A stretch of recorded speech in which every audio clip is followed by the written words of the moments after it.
So what is a fake rule, and why do we want to break it? A fake rule is a rule that we all follow, but it may not be the best way to live your life, and it might not be the best way to work with others. So break it. Here at the Stupski Foundation, where we're spending down, we've found that the most effective way to do it is to break the fake rules of philanthropy.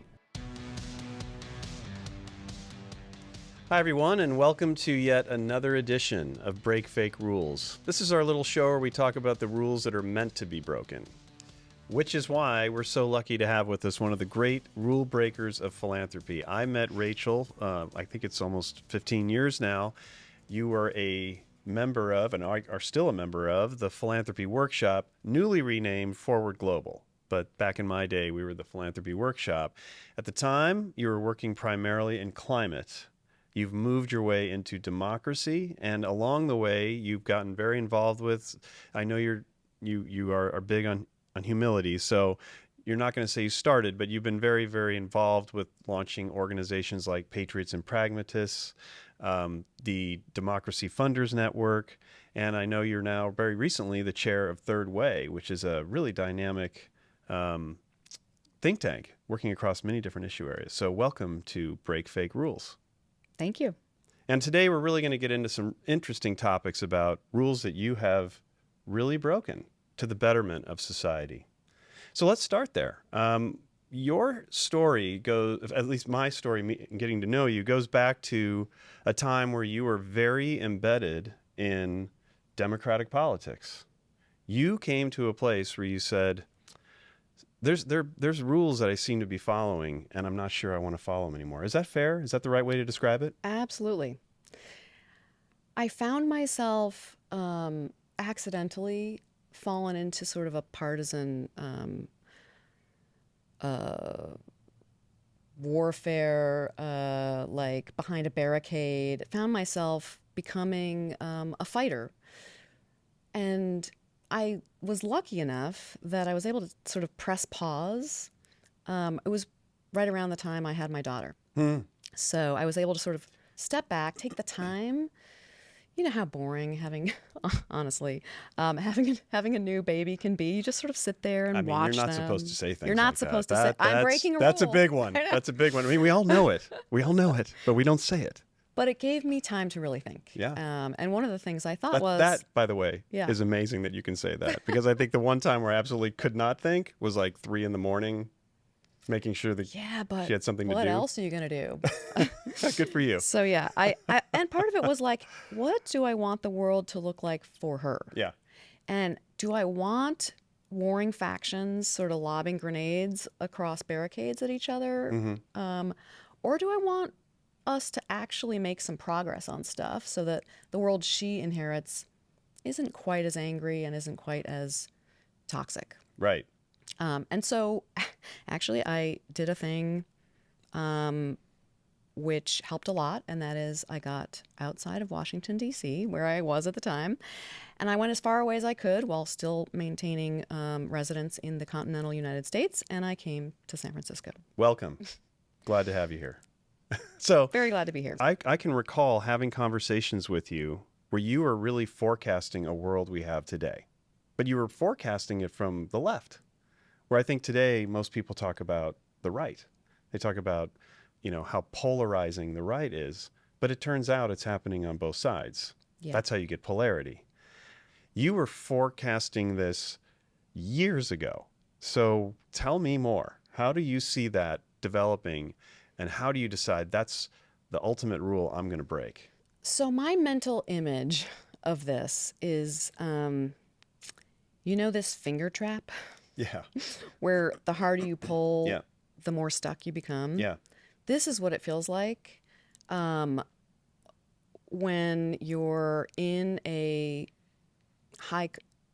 toxic, polarized situation, or what Amanda Ripley calls high conflict, which, by the way, is a book I highly recommend if you haven't read it. You have actually recommended it to me. It's so good. Both times I've seen you lately, good. and I'm like, oh my God, I'm going to write that down. So way to go, Amanda.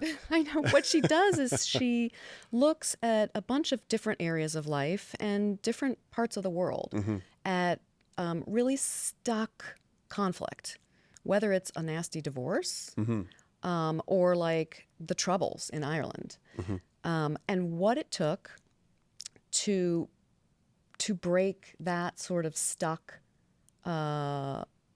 conflict, which it turns out is not, it's often the opposite of our natural impulse. Our natural impulse is to beat our opponent, but their impulse is to beat us. Right. And Right. in something like politics or policy, where the other side is half the country Yeah. and they're not going away, Yeah. we actually need to find a way to sort of break through that Gordian knot, to offer new solutions, to build new coalitions, Yeah. and to have just new ideas so that we can change the nature of the debate enough to actually make progress. And you have, in your own work, you've put together, I mean, you have funded, supported, participated in, built many cross-partisan, cross-ideological organizations. So is there one in particular that you would like to say something about or share as to kind of the origin of it for you and how you feel it's performing today or how it works and navigates the world we're in today? So I could say a few things about Patriots and Pragmatists, Okay. which was really my co-founder Mike Berkowitz and I realized we needed help making sense of the moment we were in 2016. Mm-hmm. So we had seen Brexit, we had seen Right. Donald Brexit. Trump become elected, Yeah.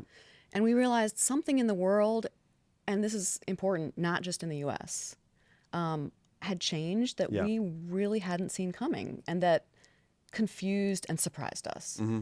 And we both felt like I couldn't just go back to funding in climate and energy only and sort of ignore how the ground under us felt like it had shifted. So part of what makes a wicked problem is that there are warring factions who have sort of dug in and see the opposing faction as the enemy.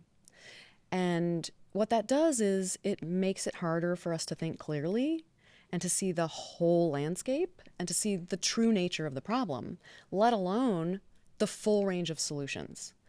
And so we had practiced for years in the climate and energy space, building unlikely coalitions to help us challenge assumptions and find new solutions.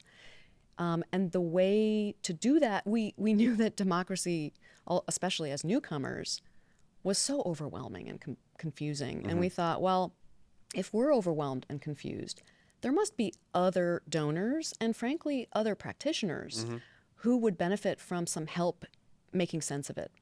And making sense of it outside their usual issue areas and outside their tribal sort of bubbles. Yeah. And so our first convening for what Patriots and Pragmatists we call P&P for short, was a true experiment. We just brought a bunch of people from most of whom hadn't met each other. We didn't tell them who was going to be there. It was a total experiment. And we had the simplest possible agenda. It was 2.5 days, divided up into just 3 topics. How did we get here? Where are we? Where are we going? And that was it.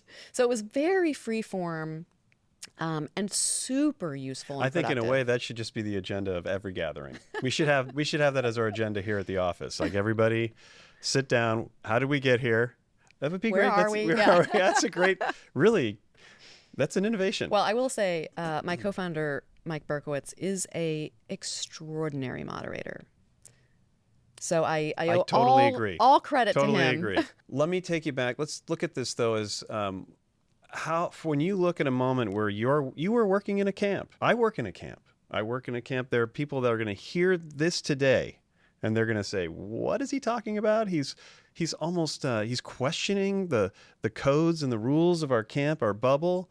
I've spent lots of time with participants at P&P who have shared with me being in their bubble and stepping out of it and the business they've lost and the people they've lost. Surely, when you made a decision to step into this world where you're stepping out of the rule, there had to have been repercussions for you. I remember being scared to do it. And why is that? for you? Because I think it's so rare to see people step outside of their sort of tribal orthodoxies and community to question assumptions, to offer, to even suggest that there are new solutions, sometimes can feel scary. Yeah. On the other hand, part of the benefit of doing all this work to create new coalitions, to bring together, to do a lot of convening, is that, sure, I wasn't necessarily attending the convenings and part of the coalition of my sort of previous tribal bubble, but we were building new ones. Right. And that was really the point. The Right. point is, to solve any of these problems, we actually need to expand the coalition. Yeah. We need to be speaking a language that more people feel included by, can participate in. And so really it's not, I think our goal is not to narrow down. I think it's become very fashionable in philanthropy and civil society more broadly to sort of take stands and draw lines. And the problem is, while it's a knee-jerk and very comfortable reaction, it just narrows our coalition. Yeah. And it often makes solving problems harder. Yeah. I agree with you. So what I found, in fact, is the coalition and the networks I have now in both climate and energy and around liberal democracy are more fun. So Now, why is that? Okay, well, how does it become more fun for you?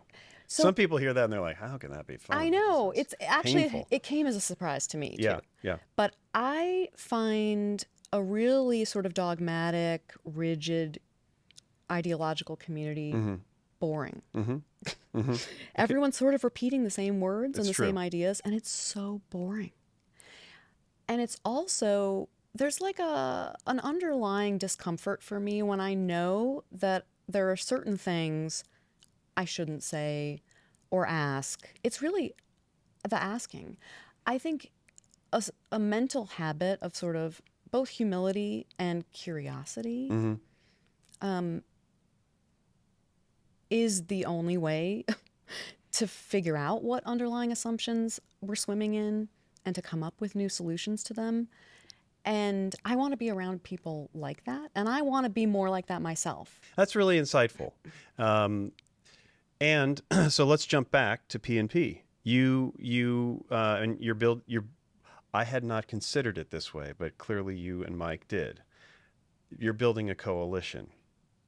And you went about, so this is a common practice in philanthropy to try to build coalitions.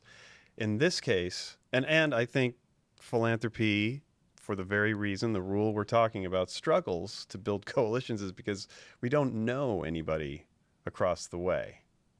So you have to take, I think what I'm thinking about as I'm listening to you today is we talk a lot these days about being comfortable with discomfort. You made yourself comfortable with discomfort years ago. So you're kind of ahead of the game for a lot of people that are just starting to toy with that idea of being comfortable with discomfort. How do you go about working through that discomfort and putting a coalition together to get to P&P?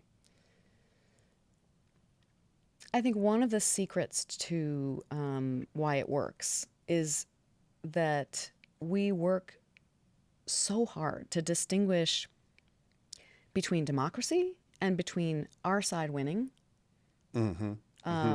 politically or, policy fights. Right. And I continue actually to learn the difference. Yeah. It is an ongoing process to Yes, figure out it's very true. what do I believe for the sake of the process and for the sake of democracy versus what are these like preferred outcomes I have Right.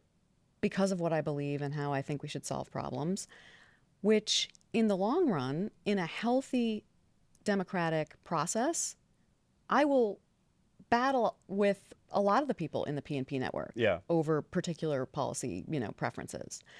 But for now, we are not even talking about those things. Right. We have so many higher level So true. concerns about the process. It's so true. And on that higher level of concern about the health of our liberal democracy, there is a lot of shared concerns, a lot of things we can work on productively together. And I also draw a lot of strength and inspiration from looking at the right side of the aisle. Those folks, the, sort of never Trumpers, who, as you mentioned, have paid a heavy price. Heavy price. Yeah. The stories are Professionally, extreme. personally, in Yeah. some cases, like actual life-threatening kind of experiences. Yeah. Because of challenging the dogma on their side. Yeah. And I hope that when I am challenged by something that I think is wrong or dangerous on my side, that I have the courage to take a stand as bold and bravely as they have. So it's challenging your tribe. Right. And those are always the people targeted by authoritarians actually first. It makes sense. Because they're the most dangerous. Right. They are the ones that actually have the most impact. And so I aspire to be that moderating force to the worst impulses of my side. Yeah, and I've really appreciated learning more about that. And the concept of the in-group moderate is a powerful one in the sense that you as an in-group moderate are still trying to hold some kind of a bridge between the middle to the other side, whatever it be, right or left, and still maintain relationships and encourage your camp to come out of what can be some very deep, radical holes. I do think interacting with people we disagree with is actually one of the ways for us to become more effective. Yeah. Because unless we pressure test our ideas, and I should add, here's a fake rule. I think we work so hard to avoid disagreement. I think disagreement can be good. I totally disagree with you. No, I'm kidding. Awesome. Let's talk about it. So there is a way of disagreeing that can be productive and incredibly informative. It can clarify what it is we each believe, where maybe are there things we can't agree on, and where are the things we truly disagree about and why. Yeah. So I think we lately have become very uncomfortable disagreeing. And when something ends up verging even slightly towards a disagreement, a lot of our impulse is to just sort of shut it down. Like, oh, you're wrong or evil, or some kind of ad hominem attack to kind of shut down the discussion. But if we can manage a respectful disagreement, which takes two people to do that, it can be so productive and so useful. So I think we need to disagree more. So we've covered a lot of rules today. I had no idea when we brought you on here all the rules that you're paying attention to out there and you're breaking. When you think about the biggie, what's the main one or what's another one that you challenge this audience to break? I have so many more, Glenn, that I could raise, so I don't know where to start. But let me just say this, and this will actually address the fact that I have more I could mention. I would love to challenge people to constantly look for rules to break, to constantly be assessing what rules am I following that are not serving me or what I'm trying to achieve. What rules are the people around me following? Just because we all got in the habit. Got in the habit. So that's it's maybe, the main thing. Yeah, it's maybe something like, have you heard this expression, always be closing for salespeople? Right. I think... Which just says neither of us have been in sales. I mean, for you to even ask that question. I know. I'm like, I don't know. And I think there's like an acronym, A.B.C, always be closing. Yeah. I think this one could be always be challenging, A.B.C. Excellent. Excellent. I can already hear the control room right now jumping up and down. You've got a new phrase. It's going to be in the next book. Always be challenging. I'll leave you right there. That is a great closer. And Rachel, I just truly admire the way you've approached all your work. I've learned so much watching you. And today, as I'm listening you go through 3 or 4 really interesting observations you made about very rules you've identified and you have worked against, you're an unusual philanthropist out there. I think I've said that to you before. You're not the norm. And I hope in seeing this today, and I was thinking of something else earlier. before we even started today, we don't see a lot of you out there, Rachel. I mean, you're a behind the scenes player. I don't know if that's because you just feel more comfortable there or that's your intention. And when we put together this interview, but I was like, Rachel is the one. We don't hear from her much. And I think when people see this, they're going to say, wow, there's a lot to learn from Rachel Pritzker. So thank you so much for joining us today. That is very nice of you to say, and I appreciate the whole concept of this series. So thank you for doing it, and thank you for having me. And just like that, we're wrapping up another edition of Break Fake Rules, an exciting one. I hope you watch it 25 times. Next time on Break Fake Rules, we'll hear from Ludovic Blaine, Executive Director of the California Donor Table, as he debunks the fake rules that hold philanthropy back when we invest only in 501c3s. There are C4s. There's a whole toolkit. Join us and you'll learn more. We have so much more to share with you, so follow the Stepsky Foundation's YouTube channel and join the conversation with me on LinkedIn.